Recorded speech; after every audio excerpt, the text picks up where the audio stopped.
On today's Not Done, I have a friend on the show, Nate Tyrrell, Chief Investment Officer of Host Hotels and Resorts, an S&P 500 company. Nate and I got to be friends because we sat on Marriott's Mina board together for many years. And Nate brings an exceptional perspective and the owner's lens to the show. Host is a publicly traded company, and so bear with me because I need to read a disclosure. This discussion is for informational purposes only and should not be construed as an offer to sell or a solicitation of an offer to buy any securities.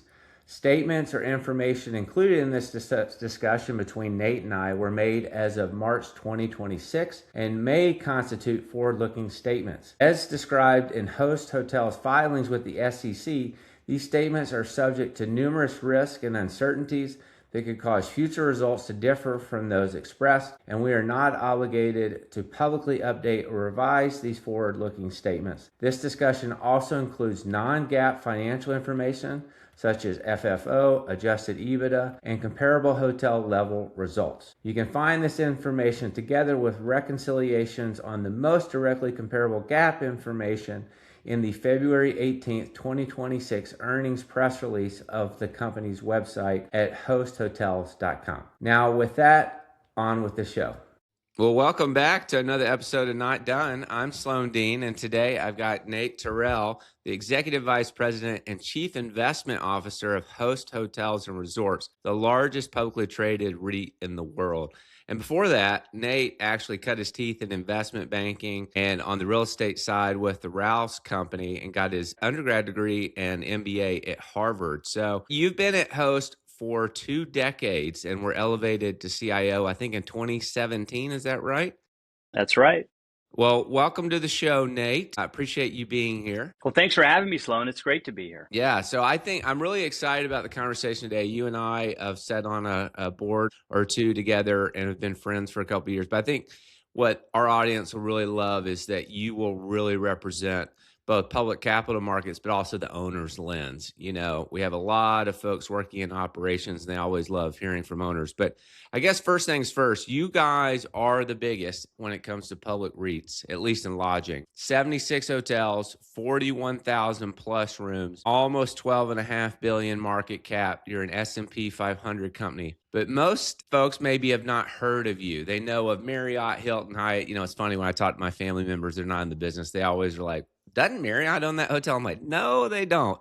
So explain the ownership model for folks to kick us off here. And what does Host actually do versus maybe the brands that people are more familiar with? Yeah, it's a great question. It really is one of the biggest misperceptions about our industry from people who don't know our industry. In fact, I think for, probably the first 15 years that I worked at Host, my mom actually thought I worked for Marriott and would tell people I worked for Marriott every time she drove by a Marriott hotel. But, the long and short of it is Host is an owner of hotels. So as an owner, we own the real estate, we own the building, and in most cases, the land. When we buy a hotel, we will sometimes have the opportunity to go out and hire a brand or operator. But more often than not, when we buy a hotel, it comes encumbered with a management contract. And the types of hotels that Host owns, which tend to be larger hotels, they are encumbered by management contracts that are also part of a brand family. So Marriott, Hilton, Hyatt. In fact, today we're the largest owner of Marriott branded hotels. I think they're still the largest owner of Hyatt branded hotels outside of the Pritzker family. And then our third largest operator today is Starwood. And I know you're good friends with Raul. You guys have bought several of the One hotels. Actually, one of my favorite there in Miami. Phenomenal. It's a great hotel. But so if you think about the difference between owners and operators, it really comes down to the economics, right? So we'll buy a hotel, we'll make that investment in owning the real estate. We will effectively hire the operator. We'll pay them a fee, which is basically a percentage of the revenues that are produced at the hotel. There's often a small component that is based on profit. It's an incentive management fee, but for the most part, it's a revenue-based fee. We then collect the remaining profit. And so the owner basically the economics are very different. We're a return on investment based company, whereas our operators are really fee based. They're focused on net unit growth and top line growth. And we are really focused on return on investment and the profit line. And so at Host, we have this really unique history. We were created in the early 90s when Marriott separated the real estate from the management business. And over the course of at least my 21 years at Host, particularly the last 10, what we've really focused on is using the competitive advantages that we have because of the scale that you mentioned. We have 80 hotels, $12 billion equity market cap, $17-18 billion public market cap. Our NAV is materially higher than that, the private market value of our assets. And so we've used those advantages to try to create a true investment platform. And so what I mean by that, Sloan, is we have people from different functions that relate to hotel investment. That's deal folks who are experienced at putting together acquisitions and dispositions, have relationships and credibility to show people that we can execute. We have a really, really strong balance sheet, investment grade balance sheet that gives us financial flexibility to transact really at all stages of a hotel investment cycle. We have a incredible design and construction team that is highly experienced at renovating hotels. We spend about $500 million to $600 million a year renovating our hotels, which we think is something that has really positioned us for success. And we have what we believe are some true informational advantages through our enterprise analytics group that allows us to benchmark our properties, whether we're looking at an acquisition or a sale or just trying to asset management hotel to create value, and that's been a real success. So I think it's this platform that we've created over the years, really through a lot of work, a lot of thought, very deliberate thought on what we do and how we work together, the processes that we've put in place. Our average tenure of our employees is 14 years, which That's is awesome. which is really interesting. So we've spent this time creating something that we think increases the probability of our success when we make those investments to buy hotels or invest in our hotels, and ultimately provides good return, value creation, and total shareholder return for our shareholders. Well, and I think the proof is in the pudding. I want to talk about 2025, maybe to kick us off here, that you referenced. You guys are pretty unique in having an in-house analytics team. Just the scale of the platform itself is the strategic advantage. You look at 2025 outside of luxury, I'm talking about the US market only. It was not a fun place to be for same store hotels. RevPAR was a bit challenged outside of luxury, but you guys delivered, I'm quoting off your 2025 full year results. You grew comparable RevPAR 3.8%, total RevPAR 4.2%, which that's a beat to my measure of about 200 basis points. That is a significant outperformance. Would you say that's a direct correlation or direct causation of what you just talked about? Yeah, without a doubt. I mean, that is a result of what we've set out to do and have executed over the last several years. It is a direct result of our capital allocation decisions. And when I say capital allocation decisions, the hotels that we've purchased, generally larger hotels, higher ADR hotels that were newer, required less renovation, less capital investment, that have really, really performed well. That high-end traveler has been incredibly resilient, and we've seen them outperform. It's also a product of the hotels that we've sold, which have been the hotels that really needed more capital investment and would have been disrupted if we had continued to own them and invested the capital that needed to be invested in them. We also sold hotels that were lower RevPAR in suburban locations that weren't going to grow as fast. So the buying and selling really contributed to a portfolio that outperformed. But I would say maybe one of the biggest drivers is the investments that we've made in our existing portfolio. The $500 to $600 million that we spent each year over the last several years, largely as a result of these special deals that we've negotiated. Marriott Transformational Capital Programs, and now we just announced our second one, as well as a Hyatt Transformational Capital Program, which has really just upgraded the level of hotel quality of the product, and frankly, which has just allowed us to revenue manage the hotels more aggressively, Rate growth has been a big part of our success. Out of room spend has been a big part of our success. And it's a direct function of the investments we've made in creating better products, better hotels. Yeah, for those listening in, particularly the operators, the U.S. has a lot of deferred capex. It's a consequence of COVID, high interest rates. Other ownership groups, maybe a lot of family office, had to go into their FF&E reserves and use that for operating purposes. And so, as you have strategically renovated assets, they probably stand out even more in this current environment because the competitive hotel down the street is maybe 9, 10 years old. And so, good for you for reinvesting at a time where, frankly, there is a lot of deferred renovation. I think it would be really interesting for our listeners to understand, as you're thinking about CapEx and putting on your strategy hat, how do you guys decide, okay, I'm going to renovate this hotel? Obviously, you have your management requirements. Marriott says you have to renovate this hotel in a certain period. But outside of that, how are you deciding, okay, we're going to renovate this hotel in Miami, maybe defer this one in New York? Sure. Well, first of all, it's sort of interesting from a contract perspective because I think 89% of our hotels are brand managed. We really don't have PIPs. There's no ongoing regular obligation to fund CapEx. So we've historically had a very friendly, sometimes direct, though, conversation about when is the right time to renovate a hotel. And you might imagine we're trying to plan it out so that in any one year it's not too lumpy, but we really dig into the specifics of what is happening in a market so that we can do things like minimize disruption, we can be positioned for future improvement. So, just kind of to start, go back to COVID when occupancy really, dropped to virtually nothing in some hotels. Because we had the balance sheet that we had, we were able to invest in our properties during that period of time. So we had even less disruption than one might. And when the world reopened and this kind of revenge travel hit, this incredible demand, we had the product that was out there that really allowed us to capture some market share. But, probably what's even more important, Sloan, is because of who we are, because of our size, because of our relationships, sort of transformational deals that I mentioned, these CapEx deals, have played a big role in our capital planning each year. So the way those worked, right? I mentioned disruption is something that you frequently see when you're renovating a hotel in a big way. Right.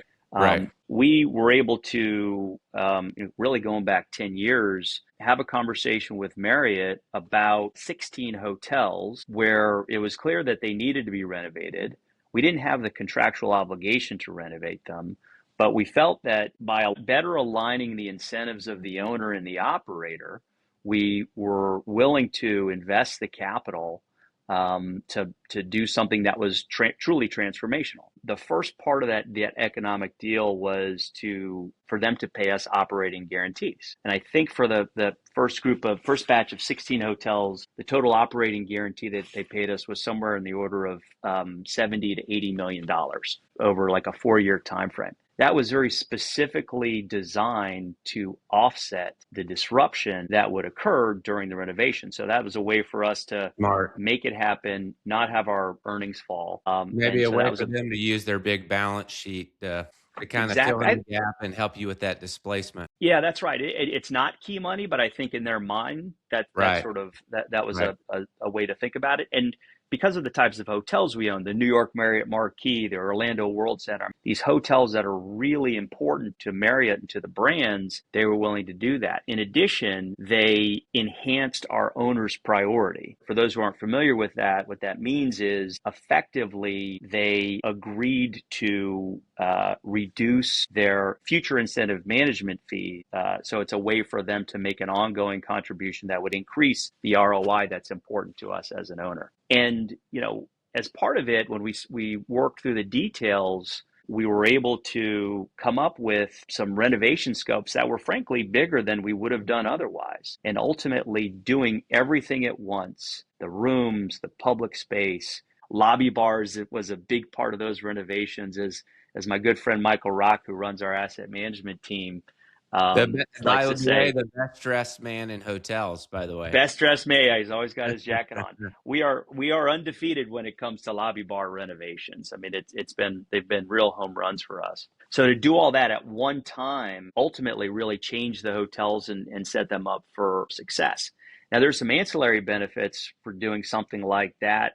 As you might imagine, when we're investing that much capital, when we have that pipeline out in front of us, our ability to plan and order in advance and get the best vendors and contractors lined up for years in a row ultimately results in more productive renovations, lower renovation costs, and really have helped with all of that over time. And what was great is based on the success of that first Marriott transformational program, where we saw, we were planning on 3 to 5 points of RevPAR index improvement and mid-teen type returns. We were then able to replicate that in a similar program with Hyatt, and we're done with the first program with Marriott. We sort of then moved sequentially into the program with Hyatt. I think we're about 75% of the way done with Hyatt. And we just announced we're going to do another 4 hotels with Marriott. So this sequencing has really worked out well for us, where we've gotten these recurring operating guarantees, and the planning's worked out really well. And the results have been, frankly, better than we expected. We ended up, I think our latest tally was an 8.7% RevPAR index gain, as opposed to the 3.3 to 5 that we expected. So really, really good story. Yeah, that's phenomenal. I mean, I think that's, for those listening again, understanding how you're thinking about CapEx, how you think about timing, and bringing all that skill to bear in trying to drive the revenue, not only bottom line, but the revenue is phenomenal. One of the other things I want to call out, and then I want to move to a brand discussion, but I'd be remiss that you're talking about operational excellence kind of driving the cash flows of the hotels. But if you look at acquisitions and dispositions, you guys since 2018, sold hotels at I think a blended EBITDA multiple of about 16.7%. You then have acquired hotels at a blended of 13.6%. So you're buying hotels at roughly a 300 basis point lower spread than what you're selling them at. That is, that's a lot of value creation right there. How do you consistently buy low, sell high, when frankly a lot of folks in the market aren't doing that? Like, how are you guys able to do that? Yeah, I'm gonna go back to the platform. Is really a big part of that story, and it starts with, everyone has access to information, Right. right? And so anytime we can get a little bit of an informational advantage, which we believe we have, that helps, right? And what I mean by that is our enterprise analytics team that does actually sort of interesting, which we're just, spend a lot of time these days talking about AI, but we were fairly early to that game in establishing a partnership with IBM Watson, to help us do some predictive analytics around markets, right? What markets would have the best revenue growth. But in addition, thinking about and looking at benchmarking across our existing portfolio or hotels that we've seen in the past has given us, I think, better insights to execute when buying hotels, or to think through some of the risks when selling hotels. The other part, specifically with regard to the multiples, is our balance sheet. As an investment, I used to be the treasurer. I was actually the treasurer when we became investment grade. So this is something that's near and dear to my heart. Spent a lot of time thinking about it. But it provides incredible flexibility when we have that virtually perpetual access to the investment grade credit markets. We're not reliant on secured debt, CMBS lending, or anything else, so that we're never making those investment decisions to buy or sell with a gun to our head. I think that's a critical call out for those who don't understand. I mean, most owners have a debt maturity because hotel mortgages are not fixed into perpetuity. And when that comes due, and if the debt markets are not good, that owner may be forced to sell. You don't have that problem. One of the other advantages as a public company, as opposed to a private equity fund, we really don't have end of fund life issues. And, those don't always result in real distress for sellers, But you can feel when private equity firms come to the end of a fund life, you can feel them. They're really starting to do the math, their carry calculations, and it becomes more important for them to sell. Whereas we as a public owner, we underwrite our deals to think about 3 to 5 year growth, but we're never forced to sell after a certain period. Yeah, I think that's really critical for folks to understand. Not only is your cost of capital lower because your credit grade in the S&P 500, but it's more perpetual capital. If you're in a PE firm, you tend to have 5 or 10 year cycles. You don't have that same cycle. I'll tell you, I'll go one more thing that I think is really important, and it's not talked about enough when you think about investing in like the strength of our platform. Reputation and credibility is a huge factor in getting deals done. What I would tell, I've seen over the last 20 years, too many people who kind of come into this business with an attitude that is way too mercenary, where they come in, they'll try to particularly I'll try to tie up a deal and they don't really have the capital, and they're misleading in what they say, and then the deal falls apart.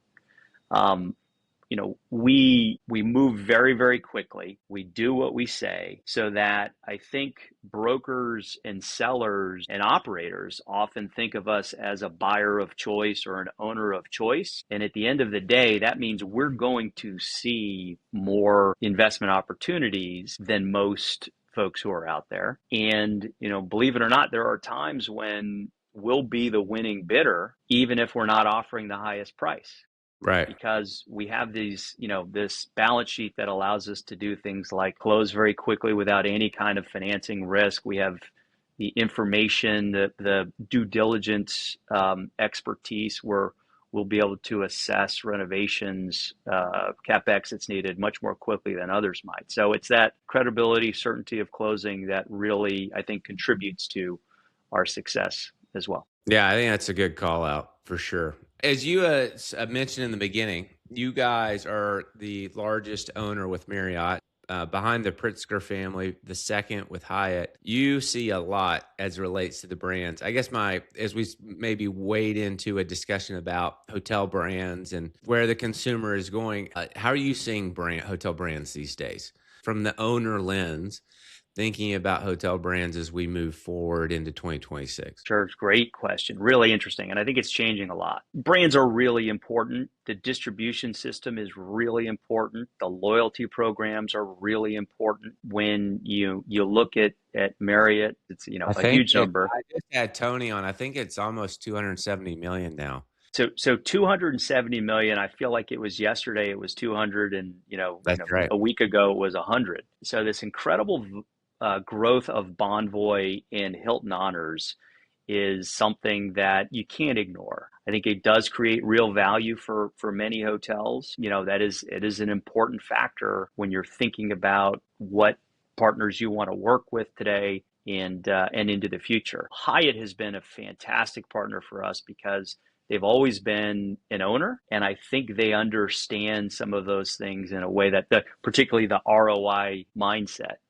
So they've been really good from that perspective. Bonvoy is we love Ritz as a brand. We love JW. We love Marriott. But Bonvoy has probably become the most important brand within the Marriott system. What's interesting to me, though, is if you compare that to what's happening at Starwood with the One Hotel. We've now acquired 3 hotels that are managed by Starwood that are under the One Hotel brand, which Right. is a phenomenal. South Beach, and I think Central Park in New York, right?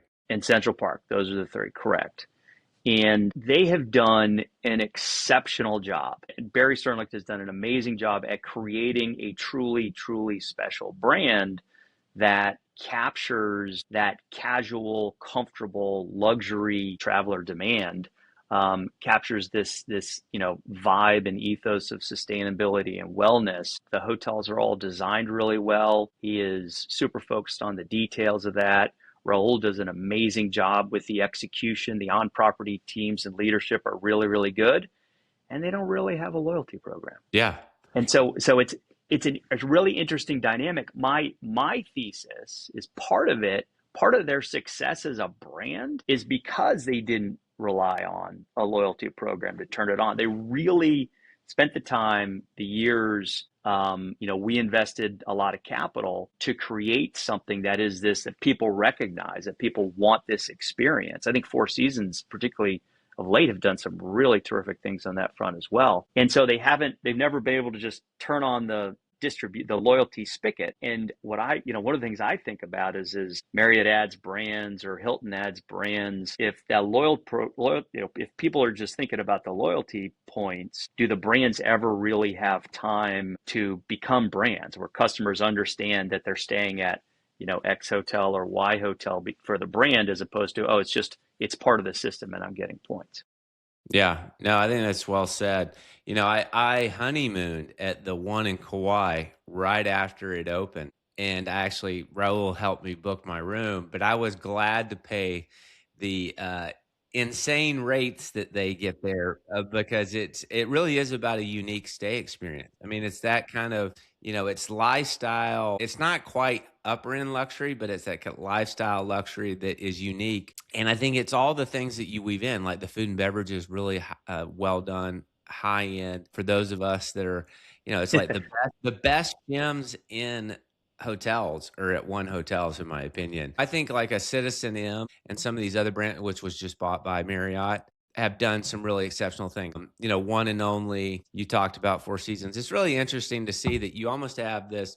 You have the Marriott Hilton juggernauts that really are growing loyalty at exponential levels. And then you have the Starwood hotels, the kind of boutiques, and they both coexist. It's just a different experience. One is maybe a heavier loyalty play, and one is, people really want that unique experience, and they're willing to pay for it if you're, unique enough. That's right. That's right. And, occasionally you find the opportunity to combine both. That's the thesis behind our Turtle Bay acquisition. We bought that hotel from Blackstone. It was independent. We ended up putting the Ritz-Carlton brand on it. We knew that would immediately increase rate to be associated with that brand. We knew that loyalty program would be a benefit. And so, we really look forward to that being something that's a successful investment over time, the way we've seen in some of our other investments recently. Yeah, I guess I would ask the question of like, how do you see the different brands versus each other? But I guess we only really need to look at where you put your investments. You've been Marriott heavy, Hyatt heavy, now Starwood Hotels heavy, and I'm curious though, as we're talking about these brand conversations, how do you see independent hotels? A lot of your hotels are branded or soft branded. We have two independent hotels. Two truly independent hotels. And I would say one of them, the Don Cesar, that has been a real benefit. That hotel, I mean, I'm biased. I grew up in Tampa. I spent, my cousins getting married at the Don. My aunt got married at the Don. My uncle died at the Don. My grandparents vacationed at the Don, had been to weddings, bar mitzvahs. And so it's a very, very special hotel. Davidson runs it for us. They've done a good job.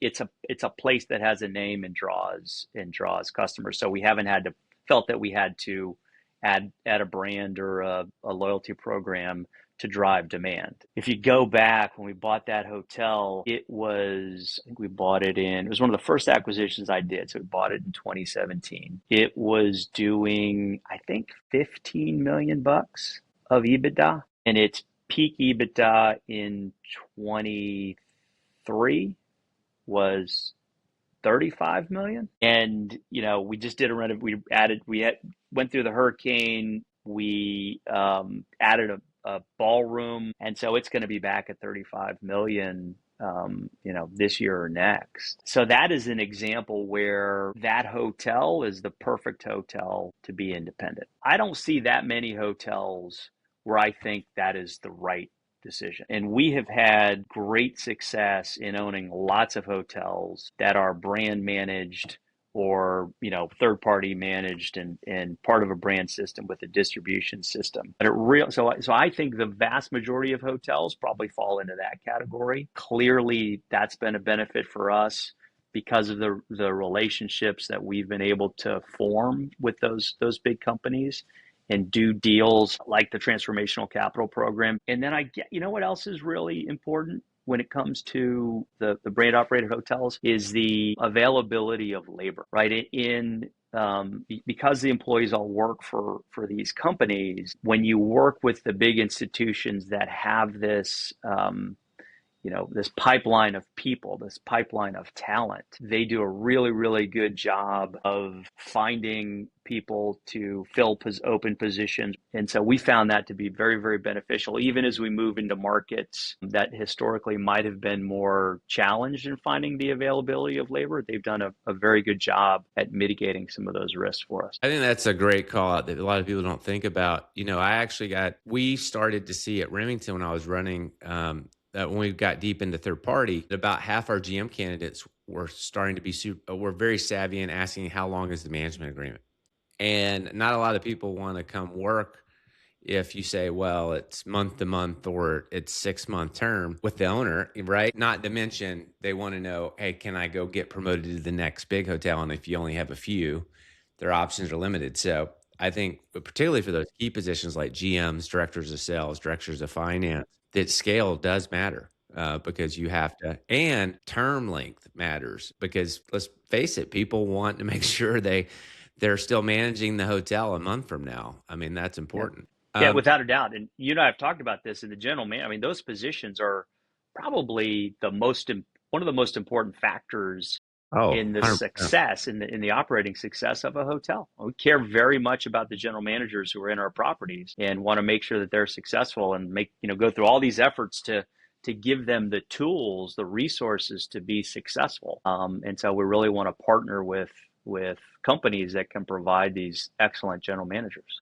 Yeah, it is the most important position. No offense to anyone else listening in. The general manager role is the number one. You're the quarterback. Not a lot of teams win the Super Bowl with a bad quarterback. It's the same in hotels. So it's funny. One of my favorite things, we do this every other year. We have a general managers conference. We're about to do it, going to Austin this year. We bring all of our general managers together, for a couple of days, have some business meetings, talk about what's happening at Host, talk about what's happening in the industry. What I love about it is when you get to introduce, Michael Pye, who runs the Fairmont Kealani, to Milton Sabi, who runs the One Hotel South Beach, and their paths might not ordinarily cross, but they get to sit down and talk about things that are happening on their properties. No one's sharing trade secrets or anything like that, but you talk about good ideas. right. One of my favorite things, we had a session where we were talking about dynamic pricing outside of pricing for rooms. We talk about food and beverage and cabanas and things like that, and just having brainstorming sessions amongst our general managers where someone figured out a way to make adjustments in the PMS system so that they could implement dynamic pricing, which is an interesting opportunity, again, outside of rooms and food and beverage, which is an interesting opportunity for hotels. But if one group hadn't figured it out, they learned from another group. So you have these brainstorming sessions that I think they all find very beneficial because they all want to succeed. And so our hope is that they like being part of the Host family, and they feel, even though they don't work for a Host, they feel like they work for a Host, so that down the road we can be their owner of choice as well. Yeah, talent attracts talent. And anytime you get a lot of talented people in the room, that the idea sharing and the flowing is accretive. I'd be remiss if, you're a CIO with many, many years in the seat. If I didn't talk about deals, I wouldn't be doing justice on this podcast. So you just sold the Four Seasons Orlando and Four Seasons Jackson Hole for $1.1 billion. Iconic resorts. Why sell now? Yeah, great question. They're amazing resorts, and our good friends at Four Seasons were amazing partners during the period of time that we owned them. We had a really productive relationship. I mean, they helped us create some real value there. By the way, my 13-year-old daughter, is not happy that we just sold the Four Seasons at Disney. But the short answer, Sloan, it was an opportunity to create value, right? Which is the thing that we're most focused on. We bought those hotels for $925 million. We sold them for $1.1 billion. So we're able to pocket $175 million That's an 11% unlevered IRR over the 4.5 year average period for those hotels. We're still selling condos. By the way, 11% unlevered IRR. If you lever that, that's an 18 plus type levered return. Has to be one of the better hotel round trip investments that people have seen in the last several years. We're still selling condos. We retain the residential condos that we're building in Orlando, and when that's all said and done, I think our profit will be north of 200 million. And so it's really just it's an opportunity to recognize value, to prove that out to our shareholders. Not only the value of our existing assets, it's a really important mark for them to see. Our stock price moves up and down often. That doesn't have direct correlation to what we're doing at the property. It has more to with at the hotels. It has more to do with what's happening at a macro level. But for us to be able to put that mark on the board with real assets and show people that we're great stewards of capital and creating value, and we have a platform that could do that again, I think was a really, really important thing. My kid's favorite resort was One Ocean, which is now Dune. It got reimagined in Atlantic Beach, Florida. And when that asset sold, my kids were devastated. I think they had been 3 or 4 times. So anyways, that's definitely the nice benefit of having some nice hotels, that occasionally you get to go on vacation there. So you also sold the St. Regis Houston, the Westin Cincinnati, and the Marriott, the Washington Marriott at Metro Center, and you provided seller financing for that. I think that's really interesting. Why does it make sense for you in that situation to maybe be a lender with that buyer? So we don't do seller financing on every transaction. Generally, when we do it, it's to facilitate either a timeline or a unique situation that's happening. It doesn't affect the value of the sale. It's more like the terms that we can provide are generally market lending terms.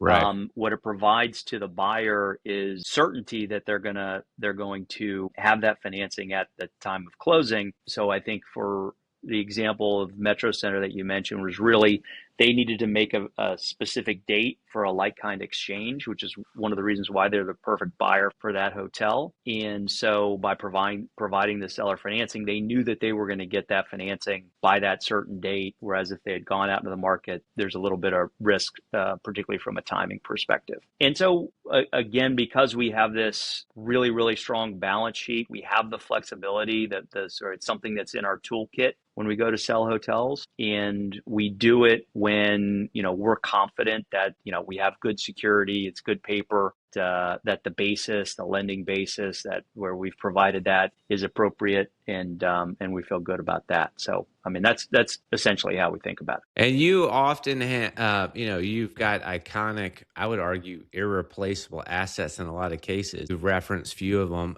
Your property in Big Sur, I think, is your highest RevPAR. What makes an asset truly irreplaceable in your eyes? And then how many of those are left to buy, right? Great.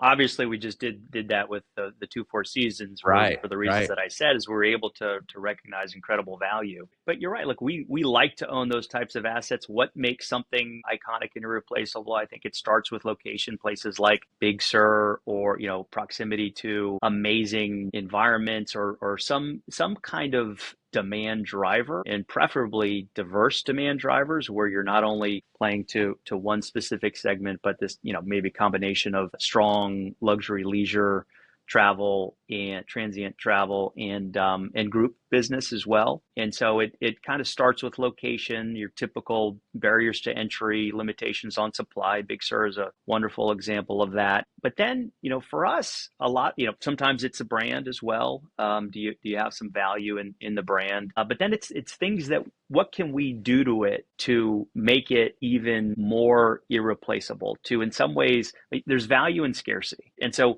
if we can do things to a certain asset, there's value in scarcity. That is so true. There's value in scarcity. So take something like, here's a perfect example, is the Phoenician, okay? Which iconic hotel, everyone was familiar with it. The base of Camelback Mountain. We bought it, I think, in 2014, and it was an iconic hotel with a wonderful location when we bought it. Okay. Luxury collection asset. And over time, we renovated it. We bought the surrounding land. We sold that land to developers to create an even stronger community. We built probably one of the best spas in the entire Marriott system. You'd love it. If you haven't been there, you need to go to the gym. Standalone gym, separate dwelling, really, really special. You'd love that place. And on the theme of undefeated lobby bars, an amazing bar. So we added meeting space, and that hotel, I think in many ways, because of this total strategic plan that we had for it, became even more iconic, even more irreplaceable beyond just the location. When we bought it, it was doing, I'm looking at my notes here, about $35 million of EBITDA. And I think it's somewhere around $75 million of EBITDA now. Wow. You know, with that, to your point, with that scarcity and the creation of additional scarcity, Right.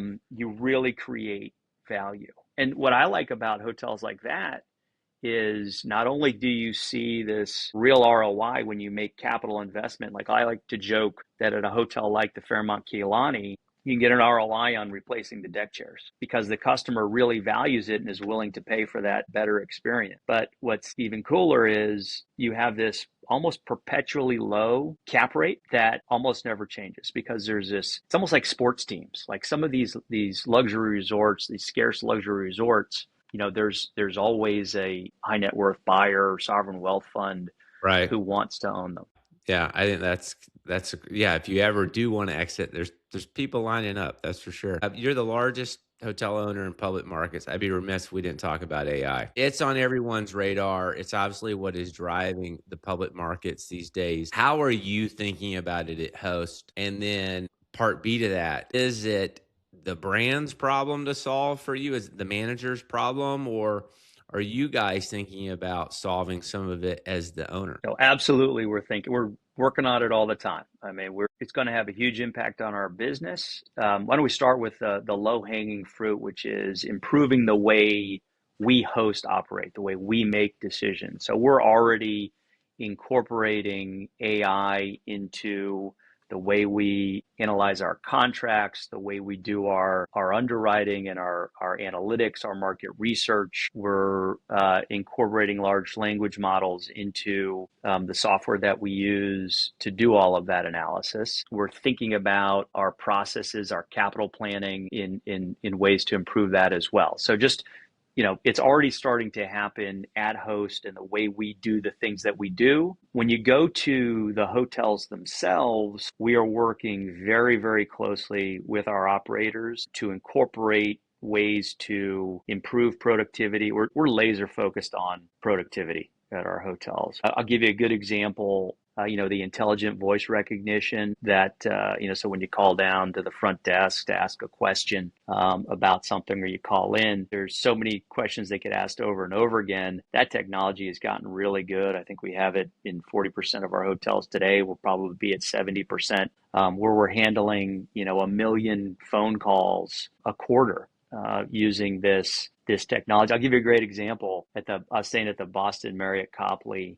You know, we had redone the rooms there. I couldn't find, it was the backlighting in one of the walls, and I couldn't find the switch to turn the light off when I went to go to bed. And so I picked up the phone, I hit 0, and it was this voice recognition. And I just said, I can't turn off the light in the wall. They clearly heard that before. So we look right, bottom right, there's a little switch, it's behind the thing. And so I was like, oh, that's, you know, saved a lot of time. It's very productive. And obviously, we need to change that design for that light switch.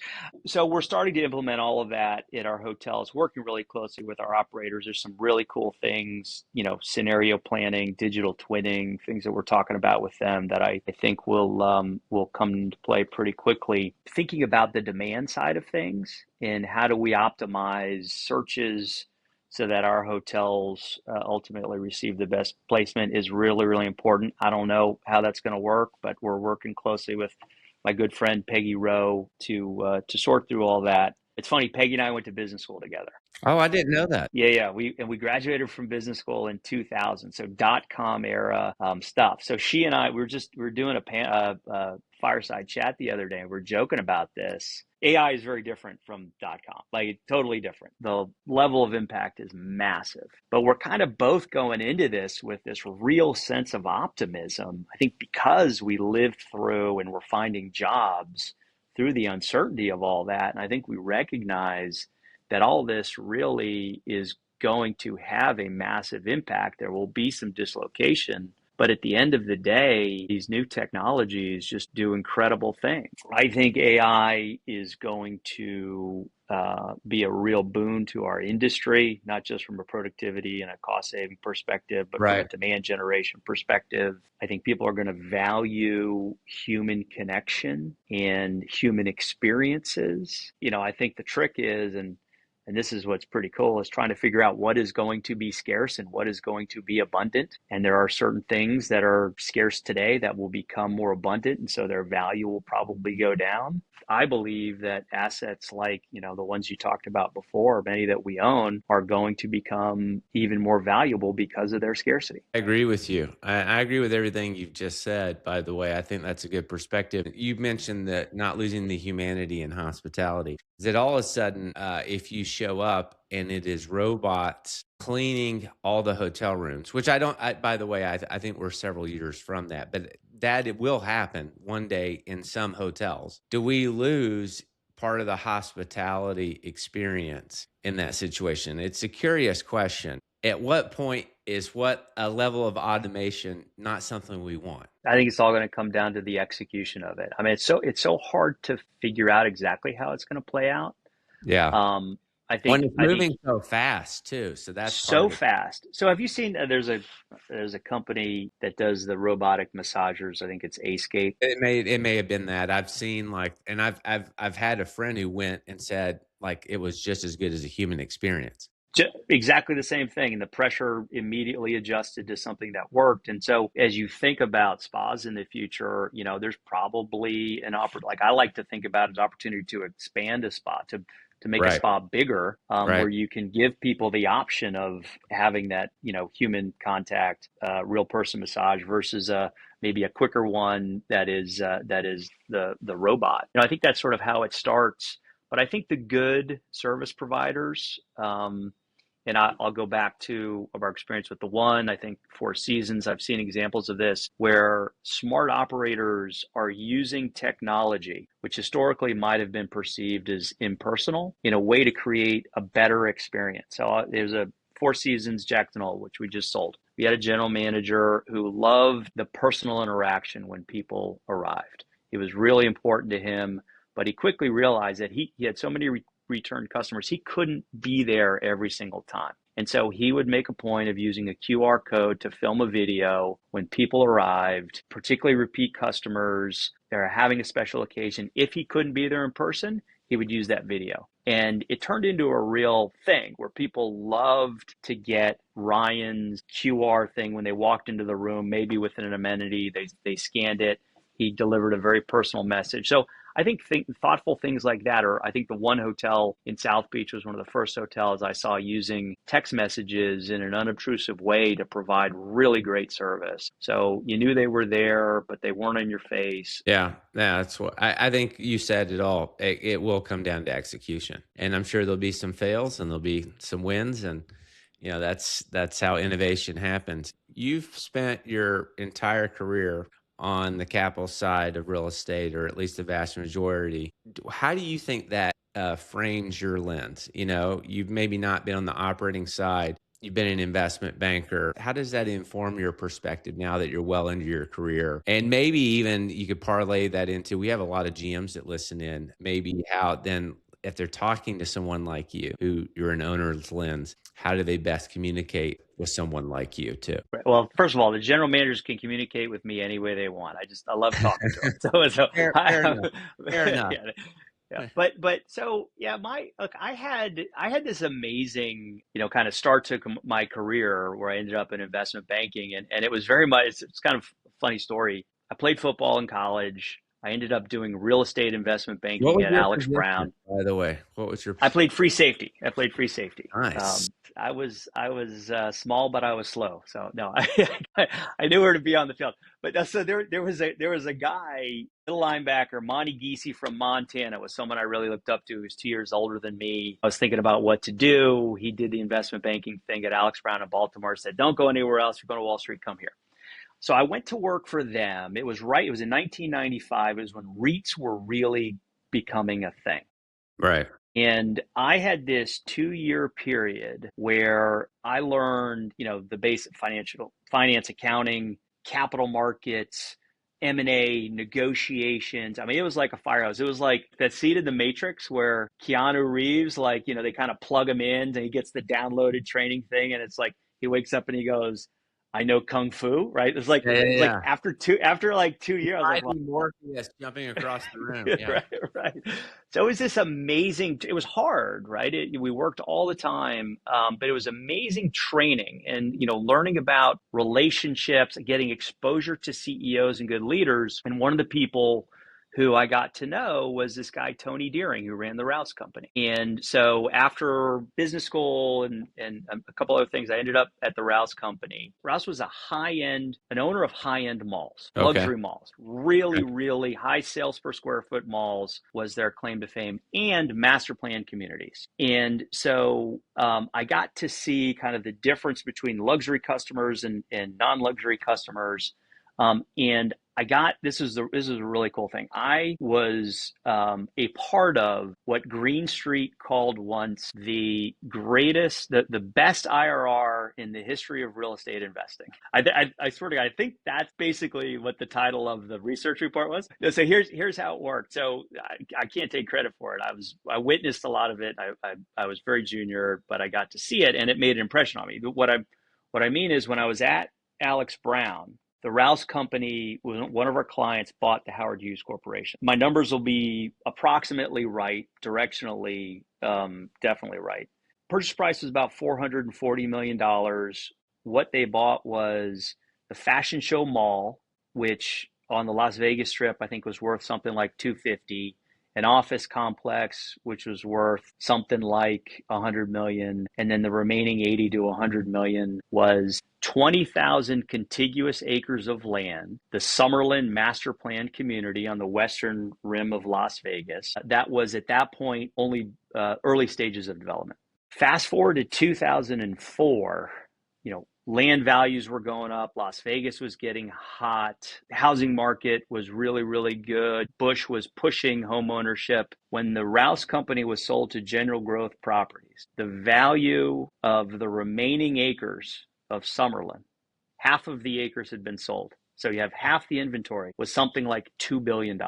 So from 80 million, right? So Nice. Green Street was probably not wrong that it was one of the greatest real estate. So like what I took away from that was the incredible opportunity to create value through real estate investing. And combined with the things I learned as an investment banker, I then went to host and kind of in the finance function, worked on a lot of transactions. Investing it's a team sport. It is not an individual sport. And I think when I came into host to interview, I met with Chris Nassetta, I met with Jim Rizzoli, I met with Ed Walter, and all three of them had come from other types of real estate. And I asked the question, I'm not a hotel person, I'm not an operator, so that's okay. We have those people. And so I think if you have great teams that work together, that complement each other and provide the different perspectives, it makes you better. And so at the end of the day, I think my experience helped. I wouldn't change a thing. I had a great time. And I think it's the teamwork and the platform that ultimately have made us better. That's phenomenal. Well, when Jim elevated you in 2017, I'm quoting him. He said you were uniquely qualified to identify strategic investments that will further strengthen and differentiate a host portfolio. So fast forward 8, almost 9 years later, what's the investment you're most proud of, and which one keeps you up at night? Like, is you're like, I don't know if we got that one right. Yeah. Wow, there's been some great ones. I think the round trip Four Seasons deal was really good. I think the 1 Hotel South Beach has been really good. I think Jim was talking about it the other day on our earnings call. When we bought it, it was doing 45 million of EBITDA, and I think it's going to do 65 million of EBITDA. Here's where I'll go. The Don Cesar, which I mentioned before, Right. right, was 15 million bucks of EBITDA when we bought it, is probably going to do 35 million of EBITDA now. Incredible operational improvement. It was one where I think the first deal that I underwrote in my new position there, and it's been an outstanding success. It means a lot to me because of my family history there. So that's probably the one I am most proud of. The one that didn't, so you said keep you up at night. Nothing, none of those deals keep me up at night. Like I'm a Well, type of person yeah, but I don't, yeah, I mean, maybe a little bit of apprehension in it right. is, He, it's easy to look back in the mirror. that's right. That's right. I don't regret. You don't worry. You plan. You anticipate. You'll act. You learn. And so, about the same time, right after we bought the Dawn, we bought the W Hollywood, and we in 2017. I think we then sold it in 2021 to Trinity at a price that was a little bit lower than what we paid for it. And that was one where clearly that LA city Hollywood market just went in the wrong direction. It was not good then. I think it's gotten probably even worse right now. Hopefully it's too important a city not to become a great place for people to travel, but I think they have a lot of work to do. And so we sold that, which is never easy to do at a price below what you paid for it. But at the end of the day, we took those proceeds, and it was sort of right between when we bought the Four Seasons Disney and the Four Seasons Jackson Hole. So that money then got reinvested essentially into this deal that we just sold and made a good profit. So there's this, if you're an investor, you got to be willing to sell, even if sometimes it doesn't feel good at the time, but you make the decisions based on the information that you have and try to improve your probability of success. Yeah, I think that's well said. And there's things outside of your control, right? There's, Absolutely. maybe LA is a great example of a city that unfortunately where things have gone from a labor and some other things that, you maybe can't control. Well, we've come to the part of the show where we like to do a little bit of rapid fire, no right or wrong answer. And, I always ask people, what is your favorite hotel? Well, what is the best host hotel to stay on at vacation now that the Four Seasons at Walt Disney is not one of your hotels? There's no way I'm answering that question. One cannot choose the favorite of your children. So I will say, how about my latest vacation? We just came back Sure. from the One Central Park, Okay. where we took to make up for Disney, we took my daughter to see a bunch of Broadway shows. And I think you Um, recommended Two Strangers. I got to check that out. go see Two Strangers. Very good show. I think it'll probably win some Tonys. So that's a great hotel. But we have many wonderful hotels, many great family vacations. Anybody interested, call me up. I'm happy to recommend specific hotels for your specific needs. What's one metric that every hotel owner should obsess over? EBITDA per key. It's a measure of profit. NOI gets a little wonky because, it depends on your FF&E reserve, but your EBITDA and, factors in efficiency and productivity and really the growth, the change over time in that EBITDA per key. I think TrevPAR is more important than RevPAR, but I think at the end of the day, you got to factor in the profitability. So EBITDA per key. You work for, if not the most iconic ownership group in North America, you're up there. And one of the things that growing up in the operating side of the business, so I've worked for owner operator, private equity, brands in the operating groups. Obviously, I ran a large third party manager. I've worked on the asset management team, but I think often, I've had this conversation with GMs that work for me. It's like, man, if I could just get to the ownership side, it was kind of seen as like you're on a pedestal almost, but there's a lot of difficult parts about being an owner.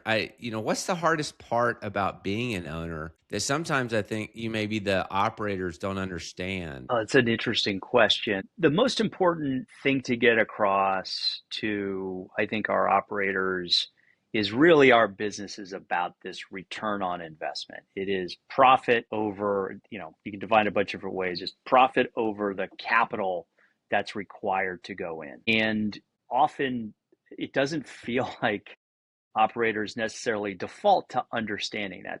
They tend to go to talk about RevPAR growth and revenue growth and new ways to generate business.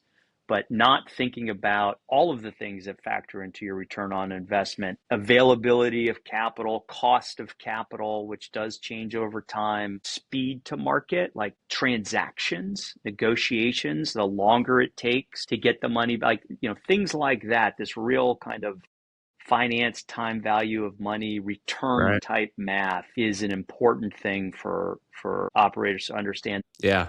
Yeah. I would encourage any GM listening in, maybe go through and now you have Claude and Chat GBT that can teach you like how, if you're looking at a 3 or 5 year hold on a hotel, what does that mean for a IRR that's unlevered or a levered IRR? And that helps you kind of frame things from the owner's lens. I think, and you can use AI to help educate you now, which is great.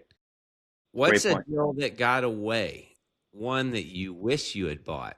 We have pretty good hit rate on our target hotel. I guess here's what I'd say. You're not going to let me off the hook, I'm sure. I would have loved to have bought the strategic portfolio 12 years ago, because if you think about like some of the hotels that we've talked about, Mm-hmm. that have had this incredible success, I think we could have done a really good job as owners of those hotels. Fair enough. AI, overhyped or underhyped? Underhyped. I Going to agree. be huge and positive. Don't buy into the panic. I agree. Well, Nate, I appreciate you being on today, my friend. Nate, what are you not done with? Now, I'm definitely not done. I'm not done with kung fu. No, I'm definitely I'm definitely not done building out the host platform. It's been a blast, and I think, as the world changes, particularly with AI, there's going to be a next level to what we can do, and so I'm not done with that platform. All right. We'll leave it there. Thanks for being here. Good to talk to you, Sloan. Thank you so much. Thank you to all of our listeners. We have grown this show exponentially over the last couple of months. We ask one favor. If you're listening, please take a few moments and hit that follow button. Also, drop us a review. Reviews help us be better at what we're doing. It also helps visibility for people to find us. Drop us a review, and thank you, and keep listening.